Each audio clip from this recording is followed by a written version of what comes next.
আজ আমাদের পাঠ্য ত্রিকোণমিতির প্রথম অধ্যায়, এটি কোণ পরিমাপের ধারণা।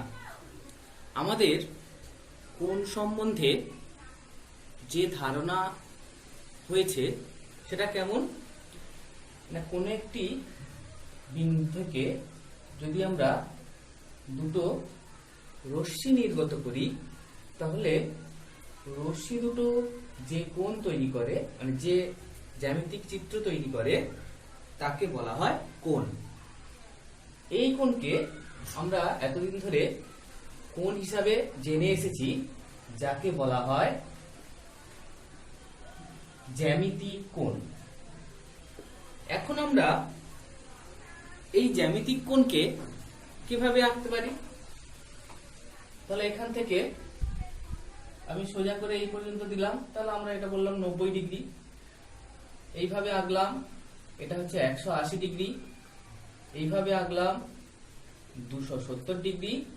এবং যদি আবার এই অবস্থায় ফিরে আসি তাহলে এটা হচ্ছে 360 ডিগ্রি।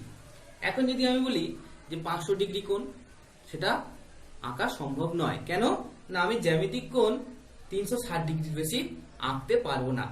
তখনই আমার এখানে মনে প্রশ্ন আসতে পারে যে কোণ তো আমি বাড়াতেই পারি, কিন্তু সেটা আঁকতে পারবো না কেন? সেই ধারণার উপর ভিত্তি করে আমরা কোণের সংজ্ঞাটাকে একটু পরিবর্তন করেছি। কিভাবে না, একটি রশ্মি আছে যার একটি বিন্দুকে ফিক্স করে দিলাম, ওর উপরে আর একটা রশ্মি নিয়েছি। রশ্মিটিকে যে কোনো দিকে, অর্থাৎ প্রথমে আমরা এদিকে আস্তে আস্তে ঘোরাচ্ছি, একটা কোণ তৈরি হয়েছে। এখানে ঘোরাচ্ছি, কোণ তৈরি হয়েছে। এভাবে ঘোরাচ্ছি, এখানে কোণ তৈরি হয়েছে। তাহলে এইভাবে আমরা ঘুরিয়ে ঘুরিয়ে কোণ তৈরি করতে পারি। এবং যখনই আমরা এইভাবে এইখানে আসছে তাহলে আমরা বলতে পারি 360 ডিগ্রি। আবার সেটাকে যদি আবার একবার ঘোরাই তাহলে আরো প্লাস 360, তাহলে হয়ে যাচ্ছে 720 ডিগ্রি। অর্থাৎ আমরা দেখতে পাচ্ছি যে একটি রশ্মির উপর আরেকটা রশ্মি আপতিত আছে এবং তাকে আমরা ঘূর্ণনের মাধ্যমে আমরা এক একটা করে কোণ তৈরি করছি। এই ধরনের কোণকে বলা হয় ত্রিকোণমিতিক কোণ। এখানে আমার মনে হতে পারে যে আমি এপাশে না করে এপাশেও তো ঘোরাতে পারি। অর্থাৎ যে ছবিটা দেখিয়েছি, ঘড়ির কাঁটা যেদিকে ঘোরে তার ঠিক উল্টো দিকে। অর্থাৎ যখনই রশ্মিটি ঘড়ির কাঁটার বিপরীত দিকে ঘুরবে তখন আমরা এই কোণকে বলবো ধনাত্মক কোণ, অর্থাৎ পজিটিভ কোণ। এবং যদি এটা ঘড়ির কাঁটার দিকে ঘুরতো, অর্থাৎ আমি এখান থেকে শুরু করেছি একটা রশ্মি, সেটা এইভাবে গিয়ে এইখানে তৈরি হয়েছে, তাহলে এই যে কোণটা, এটা হচ্ছে নেগেটিভ কোণ। তাহলে আমি যদি এখান থেকে এখানে গিয়ে শেষ করতাম -360, আবার একবার গিয়ে এখানে শেষ -720। অর্থাৎ আমরা যখনই তাকে ঘড়ির কাঁটার দিকে ঘোরাবো তখন সেই কোণের যে মানটা সেটা ঋণাত্মক মান হবে, আর ঘড়ির কাঁটার বিপরীতে যখন ঘোরাবো তখন কোণের মানটা হবে ধনাত্মক মান। এখন আমরা যদি বলি আমরা বীজগণিতের চল হিসাবে যেমন আমরা XYZ ব্যবহার করি, ঠিক তেমনি ত্রিকোণমিতিক কোণের ক্ষেত্রে আমরা যেগুলো ব্যবহার করি, theta, alpha, beta, gamma, delta, pi এবং সাই। এখন বলছে যে একটি ত্রিকোণমিতিক কোণের মান হচ্ছে প্লাস থিটা। তাহলে কি করব? প্লাস মানে বুঝি ঘড়ির কাঁটার বিপরীত দিকে এবং থিটা কোণ। ধরে নিচ্ছি যে এই কোণটা হচ্ছে থিটা এবং সেটা ঘড়ির কাঁটার বিপরীত দিকে। তাহলে অ্যারোটা আমি বিপরীত দিকে দিয়েছি, কোন দিক থেকে ঘুরছে। একই রকম ভাবে আমাকে যদি বলা হয় যে মাইনাস থিটা কোণ উৎপন্ন করছে, তাহলে মাইনাস মানে ঘড়ির কাঁটার দিকে এবং থিটা কোণ, তাহলে এইটা হচ্ছে মাইনাস থিটা। এখন আমাকে বলছে যে একটি রশ্মি ঘড়ির কাঁটার বিপরীত দিকে ঘুরে আরো কিছুটা গেল এবং কতটা গেছে, এখান থেকে থিটা কোণ গেছে, তাহলে মোট কোণের পরিমাণটা কত? তাহলে যেহেতু আমরা এখান থেকে শুরু করেছি করে এই পর্যন্ত এসেছি, তাহলে 360 ডিগ্রি প্লাস আরো থিটা গেছে, 360 ডিগ্রি প্লাস থিটা। কোন দিক থেকে ঘুরেছি? ঘড়ির কাঁটার বিপরীত দিকে, তাহলে এটা হচ্ছে প্লাস 360 ডিগ্রি প্লাস থিটা। এখন আমাদের যদি বলা হয় ঘড়ির কাঁটার দিকে ঘুরছে, এলো, এসে আরো একটু এসেছে, এসে এখানে অবস্থান করেছে, কত ডিগ্রি আরো এক্সট্রা ঘুরেছে? Theta degree. তাহলে এখান থেকে এই পর্যন্ত গেছে 360 ডিগ্রি, আরো এক্সট্রা গেছে থিটা, কিন্তু কোন দিকে ঘুরেছে? ঘড়ির কাঁটার দিকে, তার জন্য এটা হচ্ছে 360 ডিগ্রি প্লাস থিটা, কিন্তু তার আগে একটা মাইনাস। তাহলে আমরা যে কোণগুলো সম্বন্ধে জানলাম সেগুলো এইরকম। এবার আমরা এই জ্যামিতিক কোণ এবং ত্রিকোণমিতিক কোণের মধ্যে যে পার্থক্য সেটা দেখব। 360 ডিগ্রি পর্যন্ত পরিমাপ করতে পারি, আর ত্রিকোণমিতিক কোণের ক্ষেত্রে এটা হচ্ছে জ্যামিতিক কোণ আর এটা হচ্ছে ত্রিকোণমিতিক কোণ। তাহলে এখানে হচ্ছে 0 থেকে 360 পর্যন্ত পরিমাপ করতে পারি, আর এটা 0 থেকে 360 আরো বেশি পর্যন্ত পরিমাপ করতে পারি। জ্যামিতিক কোণের ক্ষেত্রে সব কোণকেই আমরা ধনাত্মক হিসেবে ধরি, কিন্তু ত্রিকোণমিতিক কোণের ক্ষেত্রে ধনাত্মক এবং ঋণাত্মক উভয় কোণ আছে। আমরা যদি বলি যে ধরো একটা ঘড়ি আছে,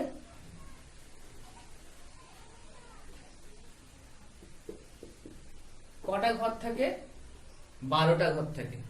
এখন বলছে যে ঘড়ির এটা ধরো একটা ঘন্টার কাঁটা, সে 1 ঘন্টা পরে নিশ্চয়ই এখানে গিয়ে দাঁড়াবে।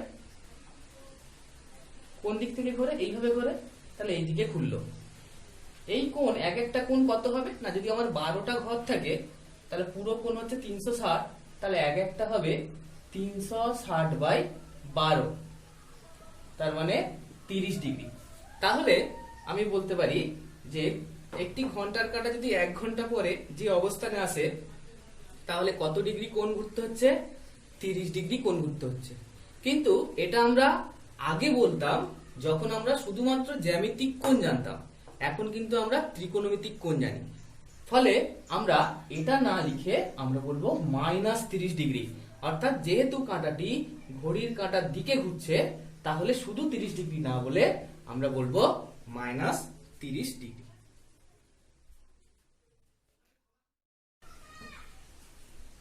আমরা এখন এই যে ত্রিকোণমিতিক কোণ আছে, আমরা যে সম্বন্ধে আমরা ধারণা নিলাম, সেই ত্রিকোণমিতিক কোণের পরিমাপের পদ্ধতি সম্বন্ধে আমরা একটু আলোচনা করব।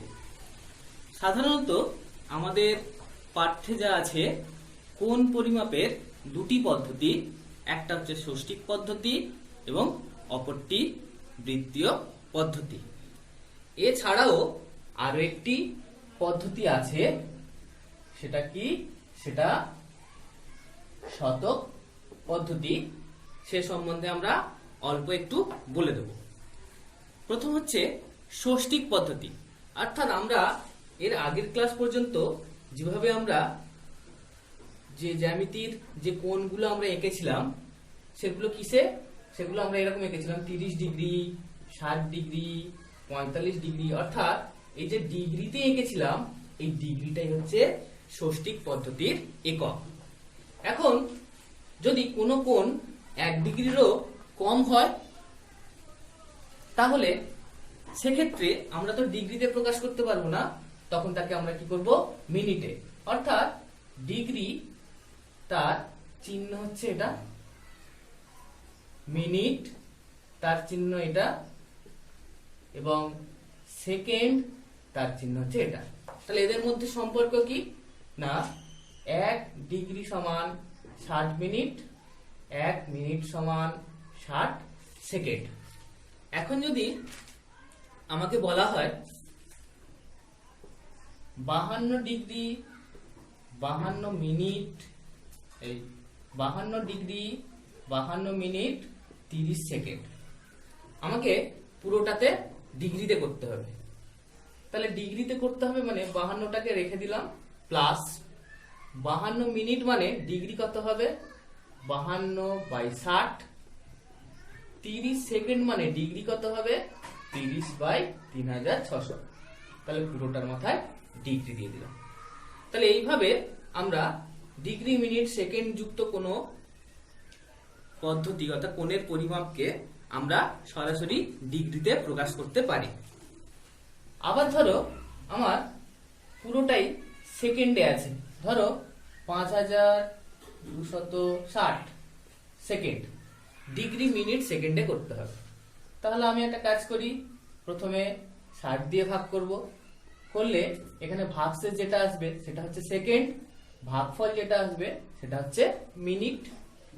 এই মিনিটটাকে আমি আবার তুলে নিলাম, আবার 60 দিয়ে ভাগ করব, করলে ভাগশেষ যেটা আসবে সেটা হচ্ছে মিনিট, ভাগফল যেটা আসবে সেটা হচ্ছে ডিগ্রি। তাহলে এইভাবে আমরা ডিগ্রি, মিনিট, সেকেন্ড থেকে যেমন ডিগ্রিতে আসতে পারি, তেমনি সেকেন্ডকে ভেঙে ডিগ্রি, মিনিট এবং সেকেন্ডে যেতে পারি।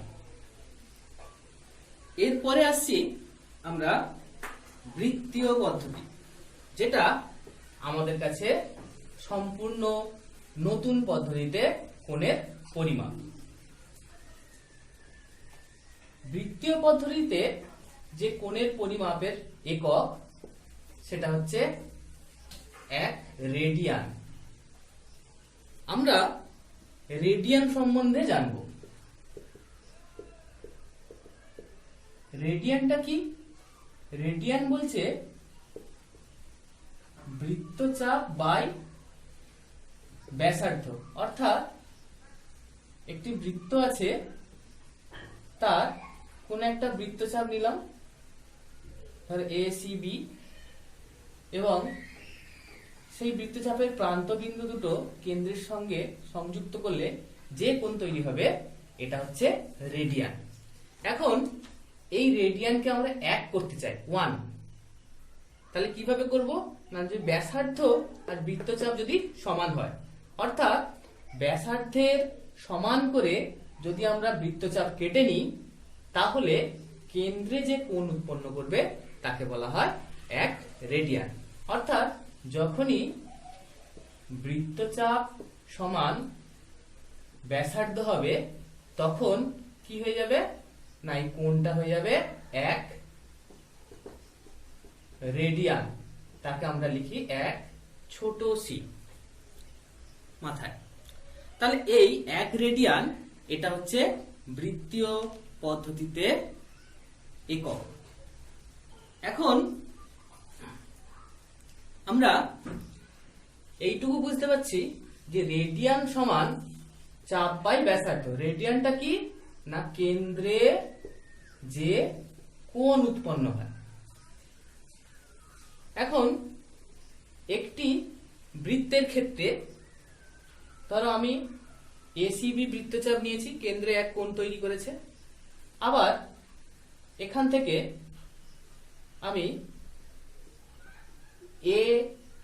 BDE একটা বৃত্তচাপ নিয়েছি, সেও কেন্দ্রে একটা কোণ তৈরি করেছে। যেহেতু একই বৃত্তের ক্ষেত্রে ব্যাসার্ধ সমান, তাহলে আমরা বলতে পারি কেন্দ্রে যে কোণ উৎপন্ন করে তার অনুপাত বৃত্তচাপের অনুপাতের সঙ্গে সমান। অর্থাৎ আমি এখানে ধরলাম যে একটা বৃত্তচাপ S1 কেন্দ্রে θ1 কোণ উৎপন্ন করেছে, আর একটা বৃত্তচাপ S2 কেন্দ্রে θ2 কোণ উৎপন্ন করেছে। তাহলে আমরা বলতে পারি θ1 বাই θ2 সমান S1 বাই S2। এটা আমাদের কাছে খুব ইম্পর্টেন্ট। এখন আমরা দেখব যে এই বৃত্তীয় পদ্ধতিতে কোনো একটি বৃত্তচাপ এবং তার ব্যাসার্ধের কিভাবে সম্পর্ক তৈরি করা যায়। অর্থাৎ আমাদের দেখাতে হবে S equals to R theta. এই জিনিসটা কি? এসটা হচ্ছে বৃত্তচাপ, আর হচ্ছে ব্যাসার্ধ, থিটা হচ্ছে কোণের পরিমাপ, যেটা হচ্ছে রেডিয়ানে, সেটা হচ্ছে রেডিয়ান। এখন আমরা ছবিটা তৈরি করি। এটা ও, এটা এ, এটা ধরো বি, এটা ধরো থিটা কোণ তৈরি করেছে। আমরা ও এর সমান করে যদি আমরা কেটে নিই এখানে সি, তাহলে এই কোণটা নিশ্চয়ই 1 রেডিয়ান। যখন বৃত্তচাপটা কত? আর, যেহেতু ব্যাসার্ধ আর, তাহলে এখান থেকে আমরা দেখি কি পাই, যে আগের নিয়ম অনুযায়ী যখন কোণ করেছে থিটা তখন বৃত্তচাপ হয়েছে এস, যখন কোণ করেছে 1 রেডিয়ান তখন বৃত্তচাপ হয়েছে আর। তাহলে আমরা এখানে বলতে পারি S equals to R theta. আমরা এখন বৃত্তীয় পদ্ধতি এবং ষষ্ঠিক পদ্ধতি এদের মধ্যে সম্পর্ক স্থাপন করব।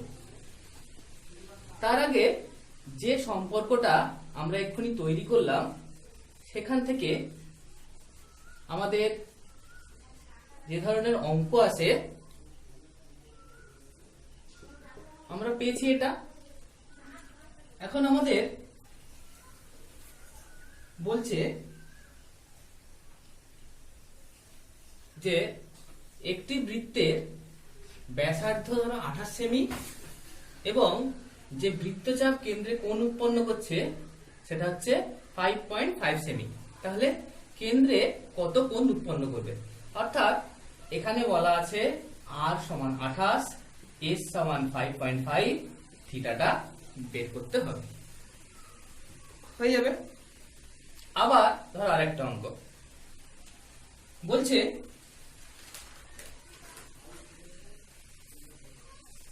থিটা 63 ডিগ্রি, এস 220 সেমি, তাহলে আরটা কত? আমরা বারবার বলেছি এই সম্পর্কের ক্ষেত্রে থিটাটা হচ্ছে রেডিয়ানে আছে, তাহলে আমরা একে কি করব? রেডিয়ানে চেঞ্জ করব, করে তারপর এখানে বসাবো। তাহলে তার জন্য আমাকে জানতে হবে যে এই ডিগ্রি থেকে রেডিয়ানে আমরা যাব কি করে। তাহলে অর্থাৎ ষষ্ঠিক পদ্ধতি এবং বৃত্তীয় পদ্ধতির সম্পর্ক আমরা এবারে স্থাপন করব।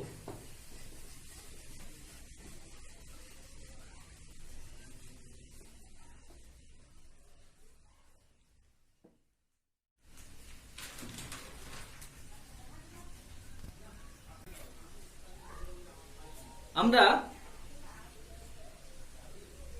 একটি বৃত্ত নিচ্ছি যার ব্যাসার্ধ আর এবং এটা হচ্ছে 1 রেডিয়ান কোণ। তাহলে আমি নাম দিচ্ছি ও এ, এটা হচ্ছে বি। তাহলে এটা যেহেতু 1 রেডিয়ান তাহলে এটা হচ্ছে আর। এখন আমরা যদি পুরো কোণটাকে ধরি তাহলে সেটা কি? সেটা হচ্ছে বের করতে হবে কত রেডিয়ান।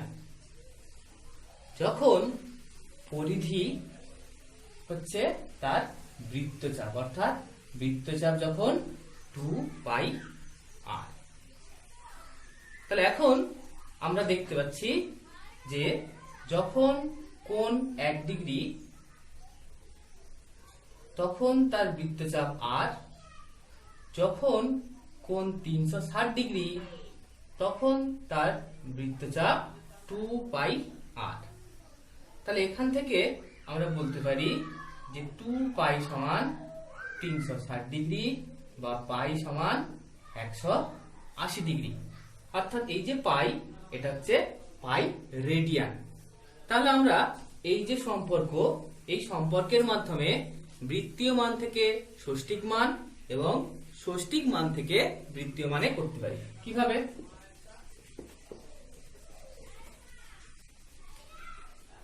ধরো আমাকে বলছে 60 ডিগ্রি, এটা ষষ্ঠিক মানে আছে, বৃত্তীয় মানে কত হবে? তাহলে ষষ্ঠিক মানে যখন থাকবে তাকে বৃত্তীয় মানে যখন করব পাই বাই 180 দিয়ে গুণ করে দেব। তাহলে এখানে হয়ে গেল পাই বাই 3 রেডিয়ান। কিন্তু আমাকে যখন বলবে 52 ডিগ্রি 60 মিনিট, এই সরি 40 মিনিট, তাহলে আমরা আগে এটাকে পুরোটাকে ডিগ্রিতে নিয়ে আসবো, তারপরে চেঞ্জ করব। এবার আসছি, যদি বৃত্তীয় মানে থাকে তাহলে তাকে ডিগ্রিতে করব কি করে? তাহলে বৃত্তীয় মানে থাকা মানে আমার এরকম থাকবে, ধরো পাই বাই 4 রেডিয়ান। এবারে বৃত্তীয় মানে করবো মানে পাইয়ের জায়গায় 180 বসিয়ে দেবো, তাহলে হচ্ছে 45 ডিগ্রি। অর্থাৎ আমরা ষষ্ঠিক থেকে বৃত্তীয় মানে যেতে পারি, বৃত্তীয় মান থেকে ষষ্ঠিকে আসতে পারি। এখন এখান থেকে আমাদের যেমন দেখালাম যে s equals two r theta একটা সম্পর্ক তৈরি করলাম, যেটা আমাদের খুব শর্ট কোশ্চেনে কাজে লাগে। একই রকম মাঝে মধ্যে দেয় যে দেখাতে হবে 1 ডিগ্রি লেস দেন 1 রেডিয়ান।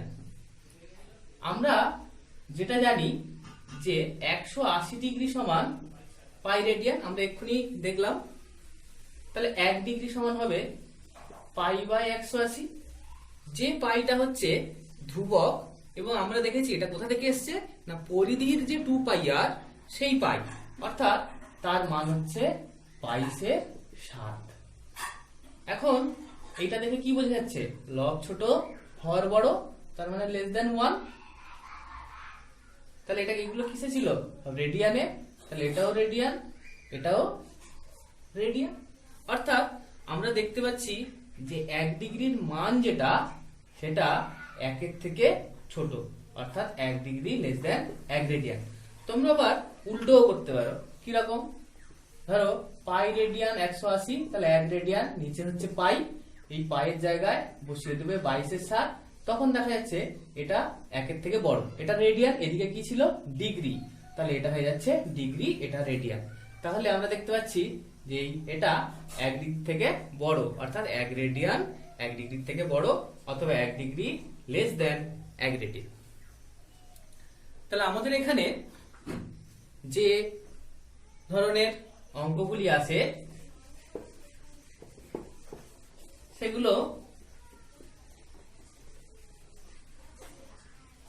এইরকম। ধরো বললো -5.1/12 পাই। তার মানে কি? মাইনাস মানে বোঝাচ্ছে ঘড়ির কাঁটার দিকে ঘুরছে, এবং 5/12 পাই, পাইয়ের জায়গায় আমি যদি 180 বসিয়ে দিই, তাহলে যে মানটা আসে সেই মানটা এরকম 61/12 × 180 15, এটা এত ডিগ্রি। এবার বলছে তাহলে ঘুরে মানে কাঁটাটি বা যে রশ্মিটি ঘুরছে সেটা কতবার পূর্ণ আবর্তন করবে? মানে ধরো এখান থেকে ঘড়ির কাঁটার দিকে ঘুরছিল, তাহলে এখান থেকে একবার ঘোরা মানে কত? 360। তাহলে একবার ঘোরা যদি 360 হয়, তাহলে 915কে 360 দিয়ে ভাগ করে দিলে এখানে যেটা হবে ততবার ঘুরবে এবং তারপরে এত ডিগ্রি কোণ উৎপন্ন করবে। এছাড়া কি ষষ্ঠিক থেকে বৃত্তীয়তে চেঞ্জ করতে হবে, বৃত্তীয় থেকে ষষ্ঠীকে চেঞ্জ, আবার s equals two r theta দিয়ে যে অঙ্ক দুটো দেখালাম সে ধরনেরও আছে। ধরো আবার বললো যে একটা ত্রিভুজ আছে যার এই দুটো কোণ বৃত্তীয় পদ্ধতিতে আছে, তৃতীয় কোণটা বের করতে হবে। তাহলে দুটো কোণ বৃত্তীয় পদ্ধতিতে আছে, তাহলে ধরো একটা হচ্ছে π/3 আর একটা হচ্ছে π/6। তাহলে অপর কোণটির ষষ্ঠিক বা বৃত্তীয় মান, তাহলে আমরা দুটো π/3 মানে 60 ডিগ্রি, π/6 মানে 30 ডিগ্রি, এটা আমরা বের করতে পারি পায়ের জায়গায় 180 বসিয়ে। তাহলে 60 30 90, তাহলে এই কোণটা ষষ্ঠিক মান হচ্ছে 90 ডিগ্রি। তাকে আবার যদি বৃত্তীয় মানে করি তাহলে আমরা কি করব, π/180 দিয়ে গুণ করব সমান π/2 রেডিয়ান। তাহলে এই ধরনের অঙ্ক আছে আমাদের সিলেবাসের বাইরে, অর্থাৎ আমাদের পাঠ্যতে দুটো পদ্ধতিতে কোণের পরিমাপ আছে, এছাড়াও আরেকটা পদ্ধতি আছে, সেটা আমরা একটু বলি শতক পদ্ধতি। সেটা হচ্ছে এর একক হচ্ছে গ্রেড, 1 গ্রেড। এই গ্রেড জিনিসটা কি বলছে, 1 সমকোণ সমান 100 গ্রেড। 1 গ্রেড সমান 100 মিনিট, 1 মিনিট সমান 100 সেকেন্ড। এটা হচ্ছে শতক পদ্ধতি। আমাদের বিশেষ নেই বলে আমরা এই বিষয়ে আর বিশেষ কিছু আলোচনা করলাম না। তাহলে আমরা কোন পরিমাপের যে পদ্ধতিগুলো নিয়ে আলোচনা করলাম সেইগুলোর উপরে আমরা পরবর্তী প্রশ্ন দেব এবং সেগুলো সমাধান করে আমরা এই অধ্যায়টাকে